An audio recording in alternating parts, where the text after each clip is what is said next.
Bonsoir à toutes et à tous, vous regardez Bienvenue en Ile-de-France sur le Figaro TV et comme tous les jours dans l'émission, on parle ensemble des sujets qui vous concernent et qui concernent notre région. Aujourd'hui, on parle évidemment de cette neige qui paralyse complètement l'Île-de-France depuis quelques jours, des kilomètres de bouchons, des rues impraticables, le réseau francilien paralysé, sans même parler des transports scolaires et derrière ces paysages féeriques, un réel danger pour ceux qui sont obligés de se déplacer malgré les injonctions du gouvernement de rester chez soi. 2 personnes sont déjà décédées tragiquement en Île-de-France. On en parle avec nos invités dans 1 minute. En culture, l'humoriste Guillaume Guisset sera mon invité. Il est à la tête d'un spectacle au Palais des Glaces déjà complet où il adore se moquer des cases dans lesquelles on s'enferme. Il adore se moquer des Parisiens.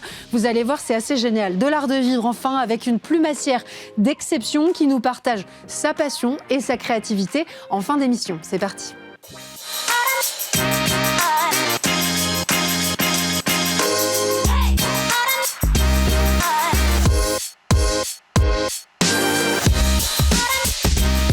Valérie Pécresse, hier, appelait les Franciliens à respecter les préconisations du ministère des Transports et invitait les Franciliens à éviter au maximum les déplacements. On l'écoute, elle était sur BFM TV.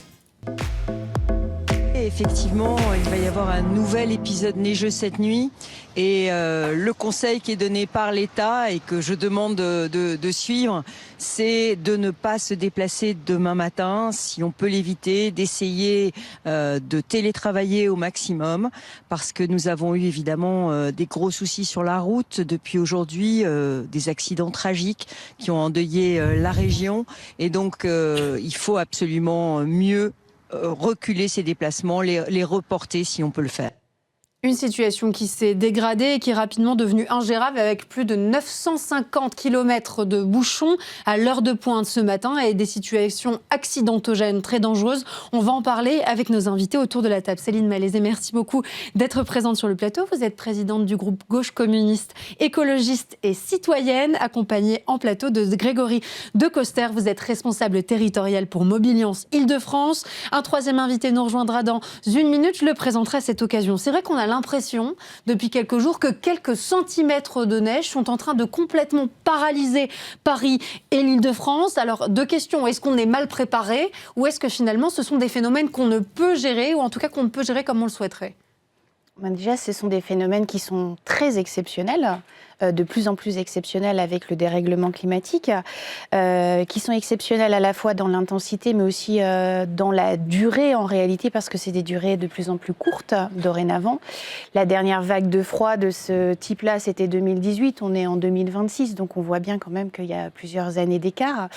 Est-ce que l'on est impréparé ? Je ne crois pas, mais il y a quand même beaucoup de choses qui pourraient être améliorées. Une des dernières fois où je suis venue sur votre plateau, on parlait d'autres phénomènes climatiques exceptionnels qui, eux, vont avoir tendance à se multiplier, qui sont les canicules.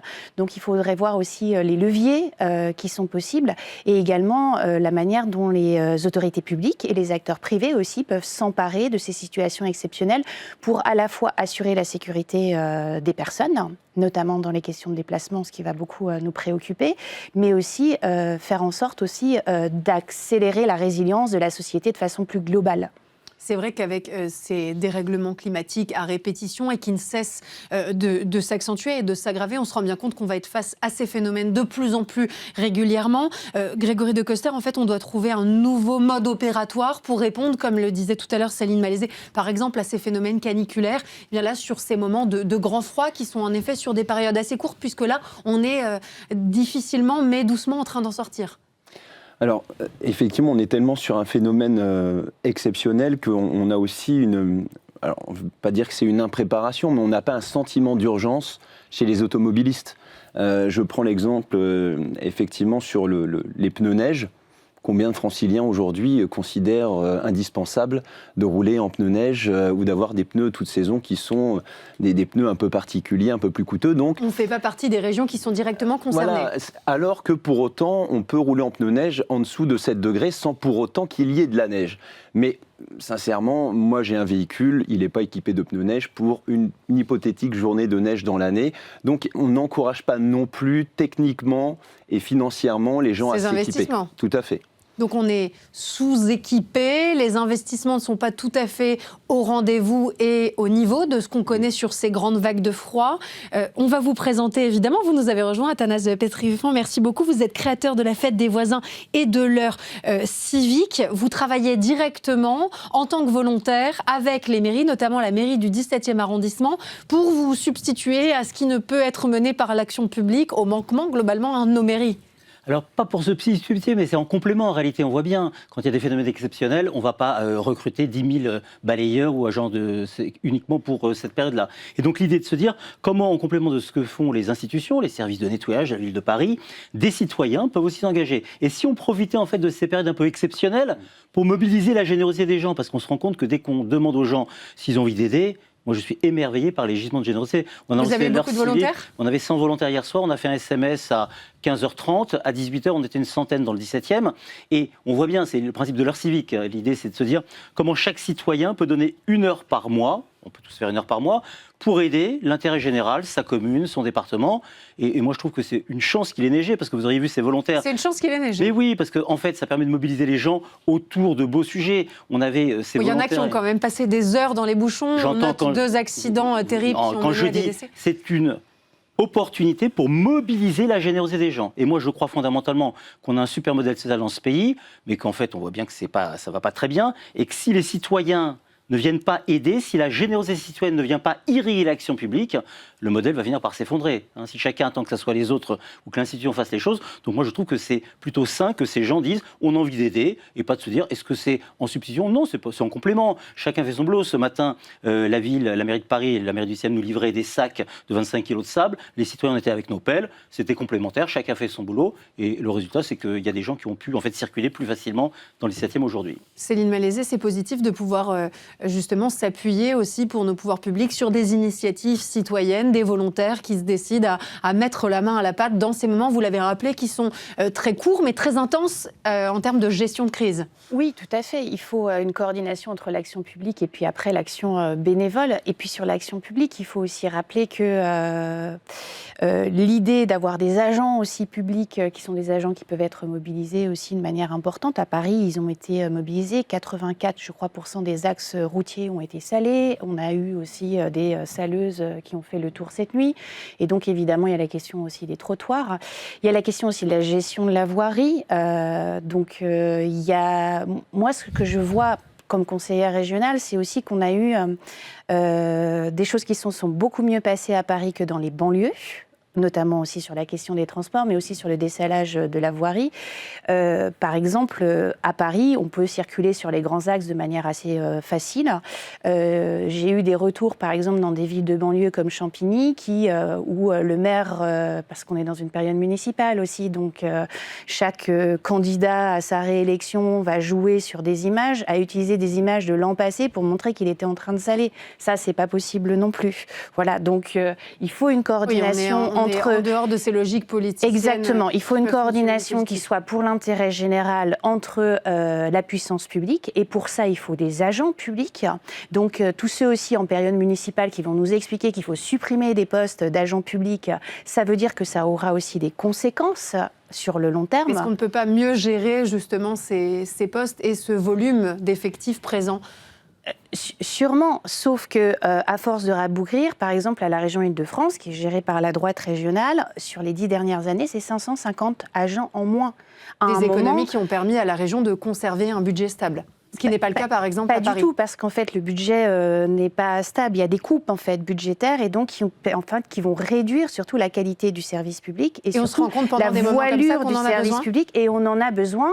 On en a besoin au quotidien, et on en a encore plus besoin dans des moments exceptionnels. Et ce qui est bien, c'est que la solidarité, elle s'exprime aussi, une solidarité citoyenne, et ce qui est tout à fait normal. Et je crois que notre société, elle a besoin aussi de ces liens, qui sont des liens importants, dans des situations qui nous apparaissent exceptionnelles, qui ne l'étaient pas quand même précédemment. Et j'ai quand même envie de dire, je partage quelque chose que vous dites. Moi, je suis enseignante dans ma vie professionnelle. Mes élèves ont vécu les meilleures récréations de leur vie ces derniers jours. Et je crois qu'il y a ça aussi. Voilà, il faut aussi que la société fasse en sorte que ces moments exceptionnels deviennent aussi des moments exceptionnel de création de liens et puis aussi d'amusement pour une partie. On a tous des souvenirs vis-à-vis de la neige. Avec des paysages magnifiques, c'est vrai, dans Paris et en région. Vous avez raison, on l'a vu avec la crise du Covid il y a 5 ans. Regardez l'élan de générosité qu'il y a eu en Ile-de-France et partout en France. On faisait des masques, des blouses. Les périodes en fait de crise permettent de susciter une solidarité spontanée qui est nécessaire. Alors après, c'est un autre sujet, mais si on n'a plus de moyens financiers, qu'est-ce qu'on fait? On ne va pas aujourd'hui recruter des millions de fonctionnaires qu'on n'a plus les moyens de payer parce que le pays est dans un état catastrophique. Ça veut dire quoi? Ça veut dire que si on veut préserver en fait la qualité des services, il faut que notre institution et les salariés puissent aussi s'engager. Vous parliez des entreprises, que les citoyens. Moi, je crois que personne ne réussira à conserver le modèle social tel qu'il est. Il est en train de s'effondrer. On voit bien que sur des défis... la mobilisation bien sûr, volontaire de chacun. On le voit sur des défis colossaux. Le grand âge, la multiplication par 2 des personnes de 80 ans dans les 20 ans qui viennent. On voit bien que non seulement on n'a pas assez de place en EHPAD, qu'on n'arrive plus à recruter dans les EHPAD, dans les services à domicile. On voit que les dépenses publiques, on voit bien l'état des finances. Qu'est-ce qu'on va faire? Si à un moment, cette solidarité de proximité ne vient pas en complément et à l'initiative de l'institution, c'est le maire qui va dire à ses habitants, j'ai besoin de vous, les amis. Voilà ce que je fais, le président du département, qui est en charge de l'action sociale, dire voilà tout ce qu'on fait pour vous, on essaie de le faire au mieux, et on a un beau service public en France, on peut en être fier, qui ne peut pas tout faire. Et je trouve ça très sain. Si chaque citoyen balayait devant sa porte, là, aujourd'hui, quand il y a de la neige, on ne serait pas en train de se poser la question de savoir... À Paris, c'est compliqué. Hein, mais bien sûr que c'est compliqué, mais c'est une question d'habitude. Moi, je crois qu'il y a des gisements de générosité que les gens ont envie de faire. Il faut qu'on les sollicite, qu'on les valorise. Et qu'on les soutienne. Et oui, avec un peu d'enthousiasme. Je pense qu'il faut remettre un peu d'enthousiasme dans la politique publique et remettre un peu de cœur. Grégory Decoster. Dans cette situation, je pense que chacun joue son rôle. Effectivement, il y a le politique qui a un rôle absolument indispensable. Il y a le citoyen... Est-ce qu'il joue suffisamment son rôle, le politique, sur cette séquence? Je laisserai Madame la conseillère régionale, elle en parlera sûrement mieux que moi, mais en tout cas, il y a bien chez nous, on représente en fait peut-être très rapidement, Mobiliance est en lien constant avec les politiques, aussi bien au niveau des ministères qu'au niveau des collectivités territoriales. Et on travaille pour l'ensemble de nos métiers qui vont des concessions, donc la distribution automobile, jusqu'aux recycleurs, en passant par 2 éléments centraux et qui justement sur lesquels je peux rebondir pour les conditions difficiles que l'on traverse. Ce sont les dépanneurs et ce sont les moniteurs d'auto-école, donc l'éducation et sécurité routière. Et en fait, donc je le disais, chacun doit faire sa part. Donc on a la générosité, le bénévolat des citoyens au quotidien, et il y a aussi l'engagement intermédiaire. Et cet engagement intermédiaire, pour prendre notamment le cas des dépanneurs qui ont été particulièrement sollicités ces 2 derniers jours. Et qui ont dû faire leur travail dans des conditions dépréciées. C'est 30 à 40% d'activités supplémentaires pour les entreprises dans ce genre de circonstances, avec des effectifs constants. Donc là aussi, effectivement, les astreintes sont augmentées, le roulement d'équipe réduit puisqu'il faut pouvoir répondre à toutes les difficultés qui sont en cours, avec le stress aussi que cela occasionne. Des temps d'intervention plus longs aussi, on l'imagine, quand on voit les kilomètres de bouchons en Ile-de-France. Des temps d'intervention plus longs, parce que déjà, les dépanneurs sont eux-mêmes victimes des ralentissements. Donc en fait, et vous n'allez pas avoir, c'est pas le premier arrivé, premier servi. Si une opération est en cours et qu'il y en a une autre qui est demandée, un dépanneur sera bloqué dans la file. Donc il y a l'option aléa climatique qui est autorisée par les assisteurs, et donc le dépanneur peut intervenir entre 1 à 3 heures, là où d'habitude c'est moins d'1 heure exigée sur place. Donc tout ça, c'est un temps d'adaptation, et ce qui est important de dire, c'est que le dépanneur assure une mission d'utilité publique. Voilà, donc ça vient s'articuler un petit peu, comme d'ailleurs le moniteur d'auto-école, le gérant d'école de conduite, qui, dans ces périodes-là, finalement, on se rend compte que tout l'enseignement que l'on a quand on passe le permis est absolument indispensable, parce que ça doit permettre de respecter les situations conflictuelles et accidentogènes, effectivement. Valérie Pécresse disait tout à l'heure, elle l'a dit, elle a continué à le dire dans cette interview sur BFM TV, quand on est dans des situations comme ça, on est bloqué chez soi, il faut accepter de devoir rester chez soi. Évidemment, c'est pas possible pour tout le monde, il y a des personnes qui n'ont pas accès au télétravail, d'autres qui choisissent malgré tout de se rendre au travail. Est-ce que c'est irresponsable dans des situations comme celle-ci d'aller engorger les routes, en tout cas quand on a le choix ? Que la puissance publique et que la région, évidemment, ait une parole claire sur la question des déplacements, je trouve ça obligatoire, voilà, c'est incontournable. Qu'il y ait 30 à 40% seulement des types d'emplois qui soient télétravaillables, il faut aussi le prendre en compte. C'est une réalité. C'est une réalité, donc il y a des choses qui ne sont pas prêtes sur les questions d'adaptation pour ce phénomène climatique. La question toujours du seuil aussi. Est-ce que quand on est en alerte orange ou en alerte rouge, c'est là où on déclenche quelque chose qui est possible? Oui, parce qu'on entend beaucoup parler de ces vigilances orange, vigilance rouge. On n'a aucune idée de ce que ça veut dire, si ce n'est qu'on bascule d'un système d'alerte à l'autre. Si, parce que par exemple, vigilance orange, tous les poids lourds doivent être bloqués à certains péages, donc ils ne peuvent pas aller accéder à certains réseaux routiers. Mais tout ça, c'est des décrets sur papier. Et en réalité, quand on passe d'un seuil à un autre, on est sur un décret sur papier. Et en réalité, pour que ce soit efficace, il faudrait aussi de l'humain sur place. Donc on en revient à la question de l'humain. Et après, sur le réseau de transport, je crois que la puissance publique, elle doit aussi dire des choses de manière très simple. Quand il y a enneigement et quand on a un épisode neigeux qui est en train de se dérouler, qu'il n'y ait pas de bus, en fait, c'est la règle. Et je crois qu'il faut que la puissance publique, elle rappelle aussi quelles sont ces règles. Pourquoi ? Parce que c'est trop dangereux ? C'est une règle parce que c'est trop dangereux, à la fois évidemment pour les chauffeurs, mais aussi pour les usagers, parce qu'en réalité, le chauffeur a la responsabilité de la sécurité de son matériel, mais aussi des usagers qui transportent. Et comme c'est trop dangereux, en fait, les bus rentrent au dépôt. Donc il faut le rappeler. Ce qui fait que lundi soir, vous avez évidemment des usagers qui avaient peut-être minimisé l'alerte de neige et qui se sont trouvés sans bus, mais ça, c'est normal. Et après, qui ont dû se reporter sur d'autres itinéraires qui eux-mêmes ont été engorgés. Qui ont dû se reporter donc, sur le métro, qui a plutôt bien fonctionné, même s'il y a eu quelques dysfonctionnements, notamment sur les lignes qui sortent hors de terre. Oui, parce que tout le monde pose ces questions sur les réseaux sociaux. Comment la neige peut-elle paralyser les métros ? Eh bien, parce qu'on a des métros aériens. Exactement, on a des métros aériens et notamment la ligne 8. On sait pertinemment que le bout qui n'est pas souterrain, il y a un problème électrique quand il neige. Voilà, donc c'est assez régulier. C'était vrai aussi aujourd'hui sur les lignes N et U. Exactement. Et après, sur les Transiliens et sur les RER, parce que, en fait, Paris a été moins percuté et moins paralysé, en fait, que le reste de la région. Sur les lignes du Transilien et sur les lignes du RER, il y a eu plus de difficultés. Et en plus, est venu s'ajouter ça, qu'il y a des travaux en ce moment. Et donc, il devait y avoir des bus de remplacement pour les trains qui étaient supprimés. Et donc, évidemment, il aurait fallu peut-être plus anticiper et que la puissance publique aussi anticipe plus. Alors, le deuxième épisode neigeux d'aujourd'hui a été plus anticipé par la puissance publique parce que c'est aussi en fait des habitudes qui doivent se prendre puisque c'est des phénomènes exceptionnels, c'est des habitudes aussi qui se perdent. La seule habitude qu'on a de manière automatique en fait dans la région, c'est de fermer la RN 118 parce qu'il y a eu sur la RN 118 très souvent des naufragés de la route et donc on la ferme de manière systématique. Il faudrait en fait revoir les procédures pour avoir des procédures plus automatiques régulièrement. Par rapport à ces injonctions de télétravail, est-ce que c'est aussi être un bon citoyen que de suivre les préconisations qui sont formulées, par exemple, par le ministre des Transports ? Oui, bien sûr, mais il ne faut pas non plus culpabiliser les gens. Moi, je suis là depuis 2 jours, quasiment jour et nuit, de 23h.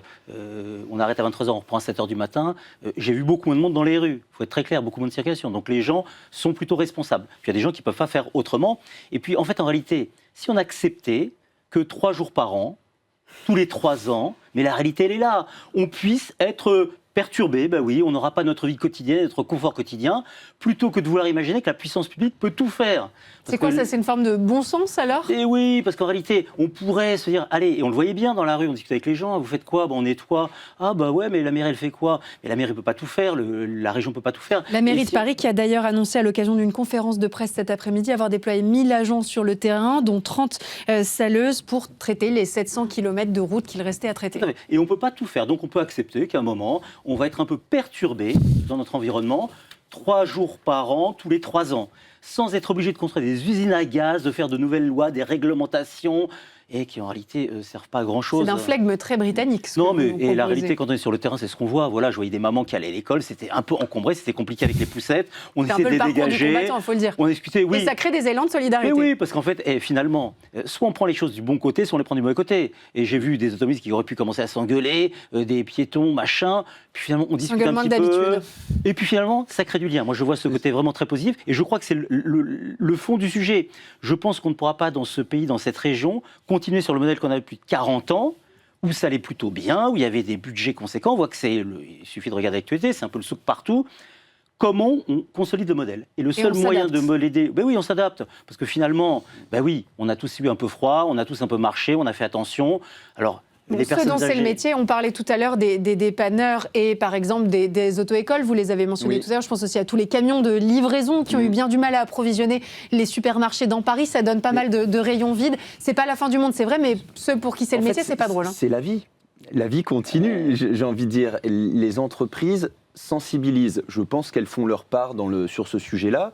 Mais après, on ne peut pas empêcher les gens de faire. On est, en exagérant un peu beaucoup, sur un micro-Covid de 2-3 jours parce qu'on est piégé par la neige. Mais les essentiels doivent continuer effectivement de travailler, donc on doit intégrer ça. Alors on doit peut-être donner davantage les moyens aux gens de pouvoir s'organiser comme ils le souhaitent, et le télétravail fonctionne bien. Mais moi je prends l'exemple, effectivement vous donnez celui des livraisons, mais je prends aussi tous les métiers que l'on recouvre au niveau de Mobiliance.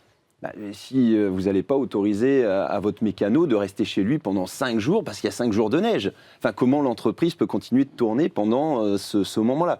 Donc il faut effectivement une adaptation, beaucoup de souplesse, du civisme, et puis après, ça déroule. Hein. Je recrutais hier en fait à l'association L'Heure Civique un jeune qui venait du Québec, un Québécois. Quand il a vu tout ça, il m'a dit... Ah, les Français, vous êtes quand même drôles. C'est l'art des bien voisinés, mais quand même, nous, c'est pas 300 mètres de neige qu'on a, c'est des mètres toute l'année. Ah oui, mais pardon, ils Donc, sont quand même habitués, un petit peu plus habitués. Ils sont habitués. Eh bien, il faut qu'on accepte que nos habitudes soient un peu, voilà. Donc, il y a eu des choses dramatiques, il y a eu des accidents, heureusement, ils ont été limités. Donc, il faut qu'on accepte. Et puis, de se dire à un moment... Comment chacun a sa place. On l'a dit, vous en tant qu'institution, vous faites votre boulot. Clairement, la région fait son travail, les mairies. Vous en tant qu'entreprise, nous les citoyens, chacun a sa place. Et je trouve que c'est intéressant de se poser la question dans un État où, en fait, dans un modèle où l'État faisait un peu tout. Je prends l'exemple de la solidarité. Il y avait presque un monopole. Les gens disaient, mais pourquoi est-ce que je vais être solidaire avec la petite dame âgée et l'emmener faire ses courses quand il neige alors qu'elle ne peut pas sortir, alors que ce n'est pas moi de le faire, c'est l'assistance sociale, je paye mes impôts. Si on a cette mentalité-là, chacun tire sur la corde et le modèle va s'effondrer. Et c'est encore plus compliqué pendant des périodes comme celles qu'on connaît. Alors que si on dit, on y va, chacun apporte sa pierre, ça valorise les gens, se sentir utile quand on se lève le matin, c'est important. Retrouver du sens à l'action publique, c'est quoi le projet dans ce pays? Si le seul projet, c'est le pouvoir d'achat, je veux bien être généreux, mais plutôt avec votre argent qu'avec le mien. On va finir par se taper dessus. Si on est dans un moment où chacun se dit, qu'est-ce que je peux donner? Voilà, ça va changer fondamentalement les choses. Difficile aussi de ne pas avoir une pensée pour ceux qui dorment dans la rue Oui, tout à fait. pendant ces périodes de grand froid, puisqu'on a parlé de paysages féeriques, de moments de cohésion. C'est aussi un moment extrêmement difficile à passer pour tous les foyers aussi aux porte-monnaies serrées qui n'ont pas les moyens de se chauffer correctement. C'est évidemment des périodes qui peuvent être compliquées pour les foyers les plus en difficulté. Oui, tout à fait. Moi, j'ai demandé à partir du 24 décembre le déclenchement du plan Grand Froid en Ile-de-France. Oui. On sait, parce qu'il y a eu une comptabilité lors des nuits de solidarité à Paris, qu'il y a au moins 350 personnes qui dorment dehors. Alors, dans la région, on est plusieurs on doit être avec plusieurs milliers en fait, de personnes qui dorment dehors. Il fallait déclencher le plan Grand Froid. La préfecture de région d'Île-de-France a traîné. Elle a mis plus d'une semaine à le déclencher. Une question de seuil, moi je pense qu'il faut des règles. Voilà, je pense qu'il faut des règles, c'est vrai, mais qu'il faut aussi voir que sur la durée, on savait qu'on était dans une période où les températures seraient négatives pendant longtemps, qu'il y aurait sûrement des épisodes neigeux, ce qui s'est passé. Il faut une réactivité des services de l'État beaucoup plus importante, notamment sur ces questions d'hébergement d'urgence, et il faut des moyens financiers plus importants, et les collectivités doivent aussi agir. La mairie de Paris a demandé à plusieurs reprises l'ouverture de bâtiments de l'État et notamment du Val-de-Grâce. La région aurait pu aussi contribuer en ouvrant des lycées qui sont des lycées pour l'instant qui ne sont pas utilisés pour héberger de manière urgente parce que là c'est des questions vitales en fait qui sont en jeu. Après, je suis d'accord sur quelques jours, on peut évidemment s'adapter, mais sur ces questions vitales d'hébergement d'urgence de femmes, d'enfants, de familles de façon générale, on ne peut pas faire de concessions et que le ministre du Logement a été complètement absent sur cette question-là, c'est un problème. Voilà, pour le dire de manière très claire, on n'a pas entendu. Oui, parce que c'est un sujet qui est transverse. On n'a pas parlé de l'aérien, mais évidemment, ça touche tous les secteurs. Ça touche évidemment, vous avez parlé du logement, de la problématique qui est liée aussi à la solidarité et à la nécessité de suivre ces publics en difficulté. C'est vrai qu'on a l'impression que le sujet se résume depuis quelques jours à un sujet de transport. C'est vrai que la mobilité, c'est le nerf de la guerre et puis c'est ce qui nous paralyse peut-être le plus rapidement, mais malgré tout, c'est un sujet transverse. Hein. En Ile-de-France, oui, parce que le réseau de transport est un réseau qui dysfonctionne un peu, ça a des conséquences en chaîne. Donc évidemment, que ce soit soit le réseau routier ou le réseau de transport en commun. Mais après, c'est un problème de solidarité nationale aussi. Moi, je suis en désaccord aussi sur le fait qu'on n'a plus d'argent, on ne se donne plus la possibilité d'avoir que de le budget nouvelles était recettes. impossible à voter. Il est impossible à voter parce que la question des recettes n'a pas été réellement posée en fait par le gouvernement. Mais ça, c'est un autre sujet. C'est tout à fait un autre sujet. Et je pense que c'est plus sensible pour le grand nombre, donc le transport, ça touche tout le monde, que des problèmes pour des personnes sans abri, qui sont aussi un sujet crucial. Et j'ai vu de très belles choses qui sont passées. L'association a ouvert non pas le local ou l'appartement, parce que c'est peut-être difficile d'accueillir, mais le hall de l'immeuble, en fait le porche, pour pouvoir héberger des personnes, en ouvrant le code et en disant aux autres copropriétaires, allez, on a une personne qu'on connaît parce qu'on passe devant elle tous les jours, elle est à la rue devant chez nous, on lui donne le code, on lui a installé un voisin a sorti un matelas, des volontaires d'ordre civique sont allés lui apporter la soupe, et il dort depuis 2 jours dans le hall. C'est pas idéal, mais c'est mieux que de le retrouver décédé. C'est un début de solution. Mais oui, c'est ça aussi. C'est la preuve c'est bien de la notre complémentarité. engagement quotidien. Alors après, on peut discuter est-ce qu'il y a de l'argent ou pas d'argent.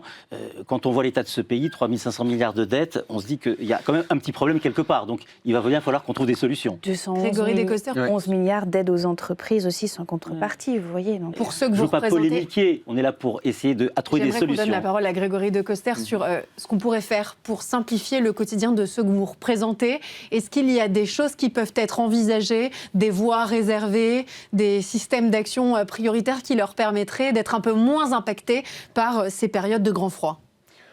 Alors là, je ne sais pas sur quel métier précisément vous voulez Les métiers qui ont que besoin de se déplacer en urgence, en effet, bien sûr. Écoutez, moi j'ai envie de vous dire quand même que la majorité de nos métiers ne sont pas, bon, je ne vais pas me taper dessus pour ça, mais ils ne sont pas plus prioritaires que les autres. En fait, je rejoindrais plutôt monsieur, c'est-à-dire que chacun est un peu logé à la même enseigne et c'est du civisme qu'on doit retrouver à peu près à tous les niveaux. Je reprends un peu un exemple, mais c'était aussi parce que c'était monsieur le baron qui était invité. Il insiste très régulièrement, par exemple, je prends un cas très concret, des personnes qui aident justement sur le bord de la route quand il y a des véhicules qui sont immobilisés à l'arrêt ou accidentés. Et on voit bien qu'effectivement, rien que sur cette partie-là, il y a un manque de respect.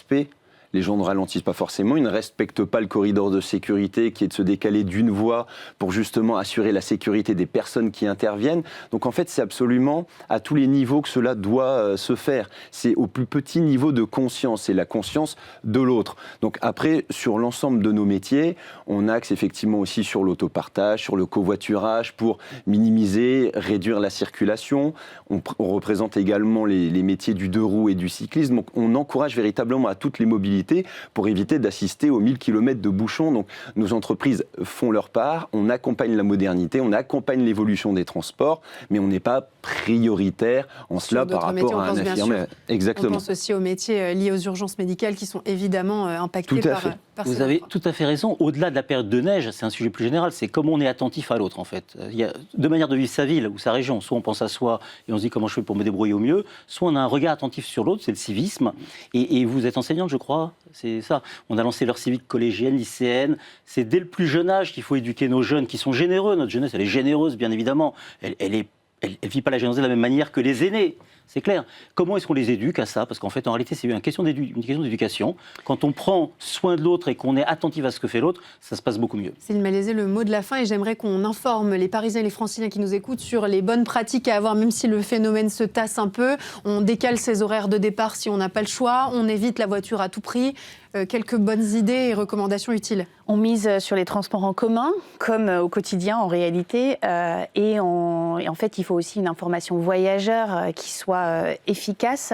On a un centre normalement régional d'information voyageur, il est en train d'être transformé, donc il faudra aussi voir si cette transformation n'a pas d'incidence négative sur la qualité de l'information voyageur.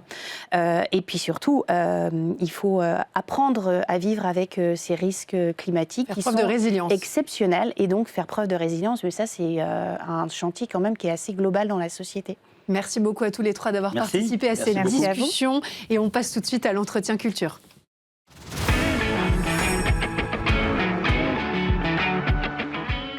Son visage, vous l'avez croisé sur les réseaux sociaux. Il prend un plaisir juteux à se moquer de nous, les Parisiens notamment, mais pas que. Il adore nous mettre face à nos réalités, nos paradoxes et les cases dans lesquelles on adore s'enfermer. Il est actuellement sur scène dans un spectacle au succès. Tony Truant, Guillaume Guisset, merci beaucoup d'être avec nous. On est ravis de vous recevoir. Moi, je vous ai connu comme ça sur les réseaux sociaux. Exactement. Alors, on regarde un extrait. Merci beaucoup. Deux topinambours, 50 grammes de riz, 95 €. Je vous mets un papier craft avec ? S'il vous plaît. Ça fait 115. Guillaume, diplômé d'HEC et épicier bio depuis 2024. Est-ce que tu sais pourquoi on vend cette tomate 5 fois plus cher ? Non, pourquoi? Parce qu'on a écrit circuit court sur l'étiquette. On vend aussi des mini tote bags faits par des artisans en province, la province de Sichuan en Chine. Qu'est-ce que vous faites? J'ajoute de la terre sur les carottes, ça fait plus authentique. Ça plaît aux Parisiens. En même temps, ils en voient jamais. La vente en vrac, c'est que 80% de marge. C'est quand même 3 fois moins que quand j'avais un resto de tapas. Oui, la cliente, ça va ? Elle va dépenser au moins 200 balles. Comment vous savez? Véja, vélo cargo, tote bag, la cliente parfaite. J'arrive. Oui. J'ai vu qu'il y avait aussi des pêches, c'est pas de saison. Bon, on les vend les Parisiens, ils en savent rien. Moi, je suis un passionné D'agriculture? de marketing. On est en train d'ouvrir une boutique à Bordeaux. Parce qu'il y a un terroir? Non, parce qu'ils ont voté écolo. C'est des pigeons, enfin des clients parfaits. Oui, non. Alors, le plus important, c'est de rémunérer les personnes qui sont derrière tout ça. Agriculteur. Community manager, responsable marketing et le fonds d'investissement, que je tiens à remercier. Merci, papa. Moi, ça me fait toujours Merci autant beaucoup. rire. Vous adorez Merci, nos Victoire. titiller, se moquer des cases, des conventions. Comment vous est venue cette passion pour l'humour, la dérision et puis aussi l'autodérision, puisqu'on va y revenir, mais vous parlez aussi un peu de vous. Ah oui, bien sûr, je parle de moi à travers tous les personnages que je dresse, enfin voilà, les portraits que je dresse sur scène. Bien sûr, je parle de moi. Je pense que je suis un bobo comme tous ceux qui m'entourent. Voilà, fait mal peut-être de vous dire. aussi, Victoire. Je ne sais pas. Peut-être. Voilà, peut-être que vous allez dans les friperies, des épiceries bio, j'en sais rien. Et voilà. J'essaye. Ouais, il faut. Ça serait important, je pense. Voilà. Dans ce spectacle, ce qui est génial, c'est que vous nous parlez de vous, Oui. né à Neuilly, dans une famille nombreuse, en mode Oui. survie face aux prières en latin, au Oui. brunch déprimant de la rive droite. Oui. Mais vous nous parlez aussi de nous, puisqu'en fait, au travers de toute cette galerie de personnages que Oui. vous allez déployer Oui. et des exemples que vous prenez, Oui. vous essayez de nous toucher un peu chacun dans la salle. Ah bah oui, en fait l'idée c'est que l'humour c'est c'est d'abord de la surprise, mais c'est aussi se reconnaître à travers les personnages qu'on. Enfin voilà, je pense que les gens aiment ce spectacle parce qu'ils s'y reconnaissent, ou alors ils reconnaissent Des amis à eux, des connects exactement. sans souhait. Voilà, exactement.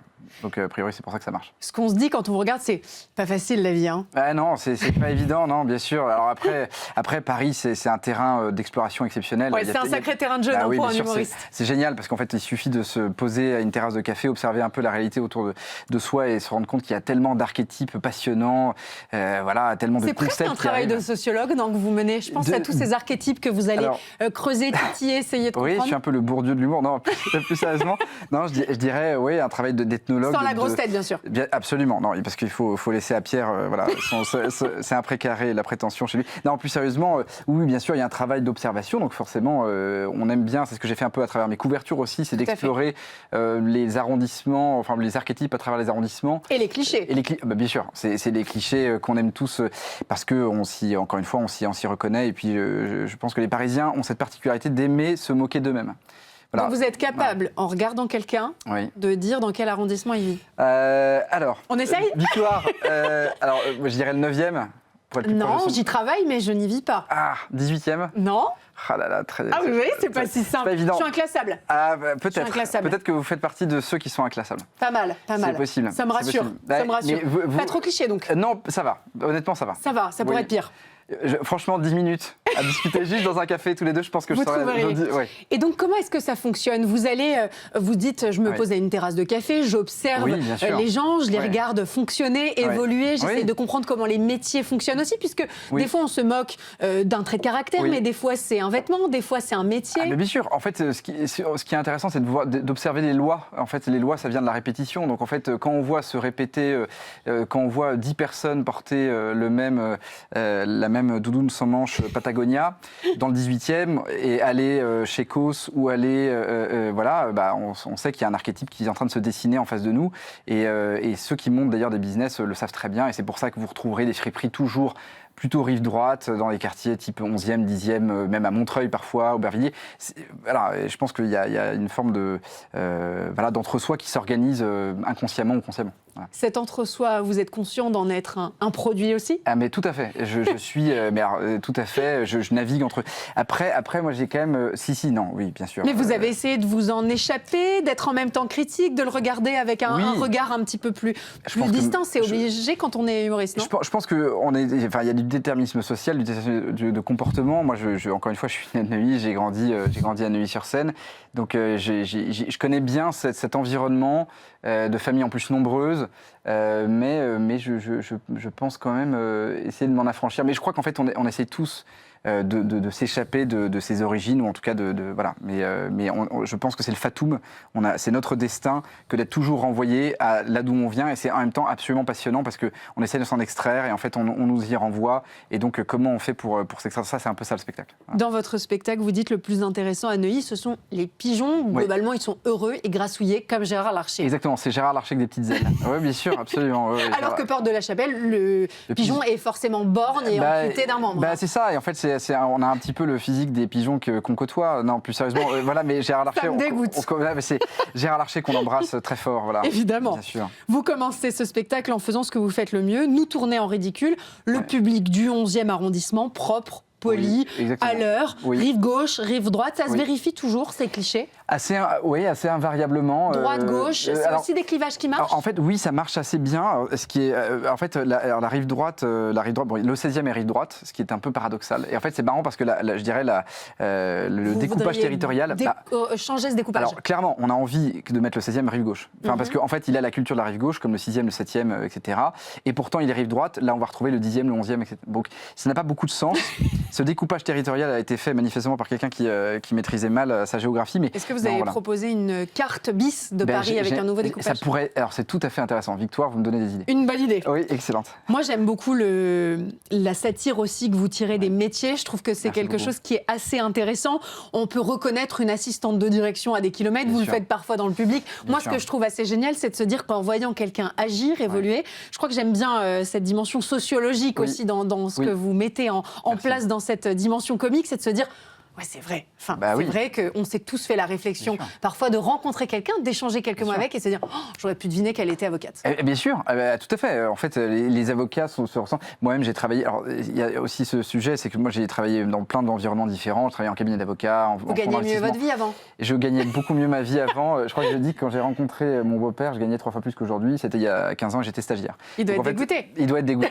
Il est dégoûté. Non, maintenant, il me voit faire des blagues sur sa fille, donc il est vraiment dégoûté. Non, plus sérieusement, moi j'ai travaillé en fonds d'investissement, en cabinet d'avocat d'affaires, en banque d'affaires. Cliché, ça. Très très cliché. Et c'est de là d'où part en fait tout. J'ai travaillé aussi en PME et je pense que et j'ai même été stagiaire en agence immobilière. Donc tout c'est, vous voyez, j'ai fait un sketch sur les agents immobiliers et en fait quand même tout part du quotidien et tout part du réel. C'est-à-dire que je vais pas moquer quelque chose qui n'est pas un peu proche de moi. Voilà. Mais c'est ces explorations différentes qui ont fait qu'à la fin, je suis devenu humoriste. Oui, parce que je me suis dit, bon, c'était quand même tout ça et pas aussi drôle que le fait d'être sur scène et faire des blagues. Moi, j'aime bien ce que vous dites des prénoms. Un Jordan qui ne peut être conçu que sur un canapé Conforama, ça c'est un peu obligatoire. C'est méchant, mais c'est vrai. C'est méchant, malheureusement, mais c'est vrai. terrible. Ouais. Vos parents, Jean-Paul et Marie-Annick? Oui, Jean-Paul et Marie-Annick, mes parents que j'aime beaucoup et qui ont des prénoms formidables. Qui ont des jolis prénoms, vraiment. Français, qui ne puent pas le sexe, c'est ce que je dis dans le spectacle. Tout à fait. Et donc en fait, et pourtant ils ont fait cet enfant quand même. Pourtant cet enfant. Alors là, vous faites une blague sur la 6e de la fratrie, Patience. Oui. Vous dites que Patience, c'est un peu comme Victoire. Oui, c'est vrai. Prénom symbolique que tu donnes à ta fille unique après 40 fives. Vous connaissez mon prénom. Mais je comprends l'idée. Est-ce que vous êtes fille unique, Victoire? Non, j'ai 2 grands frères. Ah bah voilà. Bon, alors c'est une exception, mais là souvent ce qu'on dit c'est qu'effectivement Victoire, mais comme Patience, c'est vrai que mes parents, c'est absolument surprenant qu'ils aient appelé leur 6e enfant Patience, alors qu'ils n'ont pas vraiment attendu avant d'avoir des enfants, parce qu'il y en a eu 5 avant. Donc ça n'a pas beaucoup de sens. Et ce que je dis, c'est que les familles nombreuses, en fait, à partir de 5, je pense que tu n'as plus d'inspiration pour les. Donc en fait, tu donnes un prénom comme ça. Quoi. Comme il tombe, quoi. Voilà, exactement, Patience. Bon, voilà. Elle vous a apporté quoi, cette éducation? Est-ce que aujourd'hui vous la regardez avec tendresse en vous disant que finalement elle vous a donné un matériel absolument génial pour créer? Ah bah bien sûr, je pense que de toute façon la famille de façon générale est une source d'inspiration exceptionnelle. Bon, c'est comme l'amour. C'est aussi le lieu des névroses. Absolument. Ah bah, c'est un lieu de création, c'est-à-dire que c'est un lieu de névrose, c'est un lieu d'exploration, d'inspiration. C'est pour ça qu'il y a tellement de livres, tellement de films sur ces sujets, sur le sujet de la famille. Donc voilà. Et ma famille m'a d'abord appris, je pense, le goût du travail. Et pour faire un spectacle, pour écrire un spectacle, c'est du boulot. Ouais, je crois que c'est vraiment un travail. Alors, honnêtement, c'est pas du tout un travail pénible. Et je veux pas dire que c'est du travail au sens tripalium. C'est pas de la torture. Non, mais ça demande de l'abnégation. Et... En fait, ça demande de la régularité, je dirais, de la régularité et une forme de passion. Ça c'est sûr. Mais c'est pas voilà. Mais non. Plus sérieusement, mes parents m'ont offert une éducation que je trouve super parce que d'abord famille nombreuse. Donc c'est un antidote à l'égoïsme, la famille nombreuse. On apprend à partager ses vêtements, ses jouets. Et donc ça c'est top. C'est un peu écolo. Et voilà. Déjà un peu bobo. Déjà un peu bobo. Il y a une forme de bobo. Ouais, exactement. Ça n'a pas l'air comme ça. Hein. Ça n'a pas l'air du tout. C'est vrai, c'est contre-intuitif, mais ouais, une famille nombreuse, c'est un peu écolo. Ouais. Vous parlez aussi de burn-out, de quête de sens. Vous le tournez en ridicule avec votre femme de chambre philippine. I feel I am not aligné with myself. Oui. Et là, c'est un sujet qui vous agace profondément ou ça vous fait marrer, vous vous sentez concerné? Je pense que c'est la quête de sens. C'est une question qu'on se pose quand on est tout en haut de la pyramide de Maslow. Et en fait, quand on a, je dirais. Ça va faire de sa journée. Bien sûr, en fait, qu'on a réglé tous ces problèmes principaux. Je veux dire, en fait, moi, récemment, je suis allé au Palais des Thés. Oui. C'est du thé en vrac. Donc, tu arrives dans une boutique et on vend du thé en vrac. La première, donc, j'arrive. Là, tu sais que tu es tout en haut de la pyramide parce que la personne est arrivée me demandant m'a demandé si j'étais intolérant à la bergamote. Bon, là, en fait, on sent. Là, on touche à quelque chose quand même d'assez. On sent qu'il n'y a pas vraiment de problème. Vous voyez, c'est tout le sujet. Et donc, moi, ce qui m'intéresse, c'est que les crises existentielles, elles interviennent au moment où, effectivement, tu n'as plus de problème pour te loger, pour te nourrir. Et en fait, c'est de l'humour CSP+, un petit peu. En tout cas, c'est de l'humour de gens qui n'ont pas de problème pour se loger, a priori. Est-ce que globalement, on est quand même une société nombriliste? Tout à fait. Individualiste, nombriliste, je pense que c'est oui, c'est le sujet c'est le sujet de l'Occident. C'est qu'en fait, c'est une société assez, en tout cas, pays du Nord, quoi. C'est une société individualiste qui met ses grands-parents à l'EHPAD. J'ai fait un sketch là, comme ça sur mon compte Instagram, sur un directeur d'EHPAD. Le seul sketch qui me fait pas rire, ça me remue remue trop. Oui, parce que c'est réel. Ça me remue trop parce que ça me dérange et donc ça m'agace et en même temps, évidemment, ça nous fait marrer. Bah oui, merci beaucoup. Il n'y a rien de plus chic que de picorer les trucs de la classe populaire en le twistant un peu. Ça, c'est un peu le guide pour être branché. Oui, je crois qu'en fait, ce qui est caractéristique de notre époque, c'est que la mode, c'est ça. C'est des activités des classes populaires un peu twistées. Donc, c'est faire du camping en Patagonie. C'est du glamping en Patagonie, c'est branché, quoi. C'est ça, c'est branché parce qu'on en fait quelque chose voilà, c'est comme... Et en fait, il suffit d'une collab entre Jacques Mus et Decathlon. Et Decathlon devient branché. Exactement, et Decathlon devient branché. Leader Price pourrait être branché s'il faisait une collab avec Pierre Hermé. Vous voyez, ou des chaussettes Lidl. Les chaussettes Lidl. C'est ça. Voilà. Vous pensez quoi des mecs qui montent des cantines végétales? Ils vous énervent ou vous les trouvez géniaux? Alors, je les aime beaucoup parce que ça pourrait être moi, déjà. Mais bien vous sûr. n'aimez pas la viande? Non, c'est pas ça, c'est que j'ai fait une école de commerce, donc à la fin, parce que je pense que les personnes qui montent des cantines végétales, avant d'étudier la cuisine, elles ont étudié le business marché, et le marketing. Le marché, oui. voilà, exactement. Elles ont fait des études de marché. Donc, non, bien sûr. Non, j'ai une affection profonde pour les gens qui montent des cantines végétales. Je pense aussi qu'on monte ça. Qui s'appelle par exemple branche. Ouais, exactement. Branche, bouche, enfin, vous voyez, c'est ces mots uniques. Et voilà. Ouais.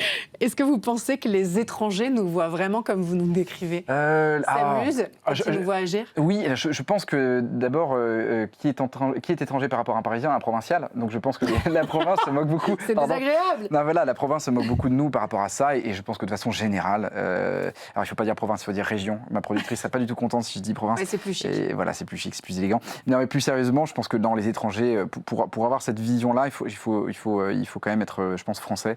C'est quand même, non, les étrangers nous voient comme des, je sais pas, comme des hédonistes primaires qui aiment. On est beaucoup plus complexe que ça. Je crois qu'on est plus complexe que ça. Et on peut vous retrouver sur scène. Alors je précise que vos spectacles sont complets au Petit Palais des Glaces. Oui. C'est une excellente nouvelle. Merci. La date du 16 avril à l'Européen est elle aussi complète. Il reste quelques places pour le 19 mai à l'Européen. C'est dire le succès de ce spectacle. Guillaume Guisset sur scène et bien sûr sur les réseaux sociaux. Merci beaucoup d'être venu nous en parler sur le plateau de Bienvenue en Ile-de-France. À bientôt. Beaucoup. Merci, on passe tout de suite à l'art de vivre.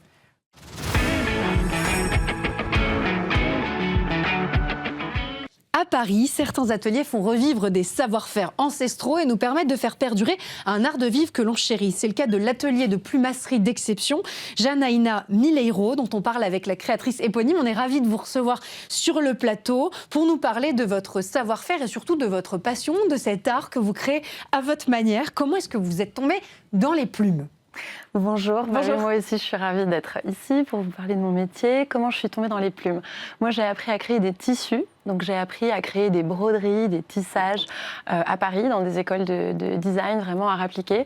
Et à la toute fin de mes études, moi je suis née au Brésil, je suis brésilienne de naissance, mais j'ai grandi à Paris. Et à la fin de mes études, j'ai tenu à retourner au Brésil pour découvrir mon métier là-bas. Et ma tutrice de stage, un beau jour, me dit « Je t'emmène dans un endroit que tu vas adorer ». Et c'était une boutique qui vendait que des matériaux pour le carnaval. Donc là, on imagine une explosion de matière, de couleurs, de textures. Ça doit être assez génial pour la créatrice que vous étiez en train de devenir. Tout à fait, voilà. Donc des textiles, des rubans, c'est tout à fait cette explosion. Et il y a un département plumes. Et je me dis, ah, c'est joli, c'est sympa. Et puis j'en achète, j'en ramène à Paris. Et il se trouvait que c'était la toute fin de mon master de design textile à l'ENSI, à Paris. Et j'ai commencé à faire des expérimentations en mélangeant plumes et tissus, et broderie aussi. Et puis, voilà, c'était la première graine autour de cette matière. J'y ai dédié finalement mon travail de diplôme et puis pas à pas ma carrière. Et là, vous découvrez une manière de travailler les plumes, une manière qui vous ressemble de le faire. Vous le dites, vous avez finalement expérimenté beaucoup de choses. C'est ça qui vous a plu aussi, c'est de travailler à votre manière, en suivant votre inspiration et vos goûts. Oui, tout à fait. Vraiment, comme moi, j'avais pas du tout de formation académique finalement. Exactement, autour de tout à fait. Alors que la France est le seul pays apparemment au monde qui a une formation dédiée à la plumasserie. Moi, je ne suis pas passée dans cette école, mais j'ai vraiment voulu expérimenter, faire des recherches en m'inspirant bien sûr de toutes les techniques textiles que j'avais appris à l'école. Et puis après, au fur et à mesure, je suis venue mêler des techniques de bois, des techniques de bijouterie, des techniques très très variées, mais vraiment dans cette intention d'abord de me surprendre et puis de surprendre les autres aussi dans mes créations. On découvre à l'écran certaines de vos créations, c'est absolument magnifique. C'est très différent aussi de ce qu'on peut voir dans la plumasserie plus traditionnelle. Comment est-ce que vous décririez vos inspirations ? Alors, c'est vrai que l'univers textile m'inspire beaucoup, notamment la dentelle. J'ai une vraie fascination pour cette matière qui est à la fois translucide, transparente, qui est un ornement, mais qui constitue en même temps une structure. Donc, j'aime beaucoup ces effets de translucidité, de transparence. Donc, il y a pas mal oui, c'est ça. Avec les plumes. Voilà, c'est ça. C'est génial. Il y a pas mal de créations qui sont inspirées de cette histoire de dentelle. Et puis, ça peut m'inspirer tant formellement que vraiment techniquement, comment je vais assembler la plume pour donner l'impression que c'est elle qui crée le réseau, que c'est elle qui crée la structure même de la matière qu'on voit. Et parfois, c'est vraiment ce que je fais. Je vois que vous avez quelque chose devant vous. Ça j'ai ramené des petites choses en vrai. Donc c'est vrai que moi, je travaille pour la mode, mais surtout depuis quelques années maintenant, surtout pour la décoration et notamment l'architecture d'intérieur. Et ça, c'est des techniques que j'ai développées à destination. J'aime beaucoup votre réaction. C'est des vraies plumes ? Oui, c'est des vraies plumes. Donc ça, c'est des plumes de coq. Et voilà, donc là, elles sont travaillées vraiment à la manière finalement d'une marqueterie de bois ou d'une marqueterie de paille. Donc là, c'est un mélange, bois et plume. Le travail de la matière est exceptionnel et ces reflets, sont naturels. On imagine vivre dans son intérieur, c'est absolument génial. Là aussi, c'est des plumes ? Oui. On dirait du parquet. Oui, c'est blanc. Ça. Ça fait plaisir que ce soit votre impression parce que c'est vraiment magnifique. l'intention. C'est de venir avec ce relief évidemment qui est très agréable en plus. Au toucher, très doux, magnifique. C'est ça. Donc là, l'idée, c'est de proposer ces matières vraiment façon marqueterie de bois, marqueterie de paille. Donc ça devient des portes de placards, ça devient des niches, des revêtements. C'est la première fois de ma vie que je vois ça. Ça tombe bien, parce qu'a priori, c'est ça. Et avec cette brillance et ce côté absolument unique de chacune de vos créations, puisque j'imagine qu'à chaque fois, la manière dont on dispose une plume, la manière dont on l'oriente, crée un reflet unique. Oui, c'est sûr. Et là, la technique est vraiment très personnelle. Sur ces pièces-là, sur celle-ci, en l'occurrence, c'est une collaboration où il y a un travail de la paille mêlé à celui de la plume. Là, c'est avec les ateliers Lison de Cône. Et puis ici, c'est encore une approche complètement différente. Où la plume est emprisonnée on voit ici 2 plaques de verre. Et là, c'est un motif, mais on en développe plein et ça devient des parois de douche, ça devient du mobilier. Tous les usages du verre, du coup, là, sont à la portée. Et c'est ce que j'aime beaucoup avec le travail du verre, c'est que la plume, d'un coup, investit des espaces et des usages qu'on ne peut pas se permettre autrement, parce que c'est quand même une matière délicate. Ce qui est absolument génial, c'est qu'on part donc de notre imaginaire autour de la plumasserie traditionnelle et que vous le déployez dans notre quotidien, puisque c'est vrai que pour le commun des mortels, porter des plumes au quotidien ou les imaginer dans son intérieur, c'est pas tout à fait évident et finalement vous le rendez plus accessible. Oui, c'est ça. Ouais. Moi, c'est vrai que ça me passionne de non seulement explorer techniquement et de manière empirique cette matière, mais aussi de la faire rayonner dans des secteurs différents. Donc, comme on le disait, l'habillement, l'accessoire de mode, mais aussi dans l'intérieur et sous forme d'œuvres d'art aussi, de sculptures. Je pense qu'il y a des images qui vont l'illustrer, mais des tableaux. Et c'est ce qui me passionne aussi avec cette matière, c'est qu'elle est très spécifique. Souvent, quand je dis que je suis plumassière, on me dit oui, ça c'est de la niche, c'est vraiment de la niche.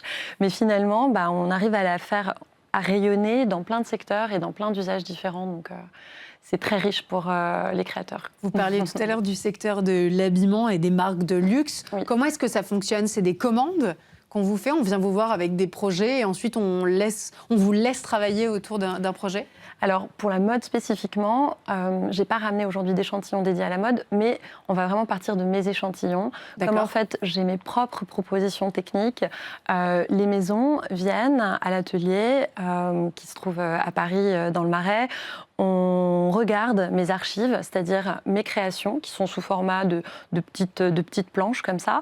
Et puis, peut-être il y a une création qui va plus leur plaire que l'autre. Peut-être qu'ils vont vouloir qu'on adapte la couleur. Et à partir de cette création, je vais ajuster la proposition par rapport à leurs attentes. Et ensuite, je vais aussi fabriquer la pièce finie. Donc, je suis vraiment, pour ça que je me présente à la fois comme un atelier et un studio, c'est-à-dire que je crée en tant que studio et en tant qu'atelier, on va produire des pièces qui peuvent être très longues sur la haute couture. Ça peut être des centaines d'heures, voire parfois des milliers d'heures sur une seule pièce. Ça doit être incroyable de participer à des moments de création comme ceux-là qui ensuite font partie des moments les plus beaux défilés de la planète où le monde entier se dit mais comment c'est possible de fabriquer des robes comme ça? C'est vrai que c'est très gratifiant. Que quand on contribue à ça, c'est assez génial. Oui, c'est très gratifiant. Et ce que j'aime beaucoup aussi, c'est d'être portée par les autres métiers, en fait. Oui, c'est tout un écosystème qui travaille autour. Oui, c'est ça. Donc, par bien sûr... la direction artistique d'abord évidemment et puis après tous les métiers qui vont participer au show et puis finalement bien sûr le rayonnement d'une marque, la validation d'une marque, c'est la référence qu'elle apporte et encore plus le produit final sur lequel elle me fait travailler parce que moi avec mes propres moyens, je ne pourrais pas faire d'un coup une immense cape, des ailes, comme j'ai fait pour le défilé Victoria's Secret, des sculptures, comme j'ai pu faire pour des boutiques Guerlain, Diptyque, ces énormes sculptures qui viennent orner. Oui, il faut que ça soit dans une collaboration pour que ça soit possible et ça rend le rêve accessible. Oui. Pour parler de ces plumes d'exception, comment est-ce que vous les dénichez? Comment est-ce que vous les sourcez? Oui, alors ce sont des plumes que je me procure auprès de grossistes. Ils sont donc spécialisés dans la vente des plumes. Et c'est en fait des plumes d'oiseaux qui sont destinées à la consommation alimentaire. Donc c'est surtout de la dinde, de l'oie, je vous disais le coq tout à l'heure, ça c'est le canard. Que vous allez donc teindre et travailler? Alors moi, souvent, je ne fais pas la teinture. Je travaille avec un teinturier qui va faire ça. Et moi, je vais me concentrer du coup sur vraiment tout le travail de transformation autre qui va être la découpe, les techniques d'assemblage, de montage. Par exemple, le perlage de plumes, la marqueterie de bois, qui est une technique que vous utilisez, ou encore le tissage, à chaque fois, c'est des techniques extrêmement complexes que vous mettez en place pour arriver à la réalisation que vous avez dans la tête. C'est ça, tout à fait. Oui. Une question aussi sur la valorisation des métiers d'art. On a vu ces derniers mois, ces dernières années, que c'était des métiers qu'on valorisait de plus en plus. Est-ce que vous êtes fiers aujourd'hui de faire partie de ces métiers qu'on juge valorisants et qui font de plus en plus rêver les petits garçons et les petites filles? Oui, moi déjà j'ai la gratification de vivre de ce travail, de faire vivre mes équipes aussi de cette profession autour de ces créations. Et en tout cas, c'est vraiment des métiers vers lesquels les gens se tournent par passion. Donc je suis contente qu'il y ait aussi un relais effectivement dans l'opinion publique et aussi les marques elles-mêmes dont on parlait tout à l'heure, qui relaient beaucoup maintenant la main, l'idée faire, de fabrication. Avec une plus grande valorisation, j'imagine, de votre travail derrière. C'est ça, ouais. Est-ce qu'il y a une création dont vous êtes particulièrement fière, une création où vous dites « sans cette création, je ne serais pas la même artiste que celle que je suis aujourd'hui » C'est difficile comme question parce que ça fait donc 15 ans maintenant, donc j'ai fait beaucoup de choses. Mais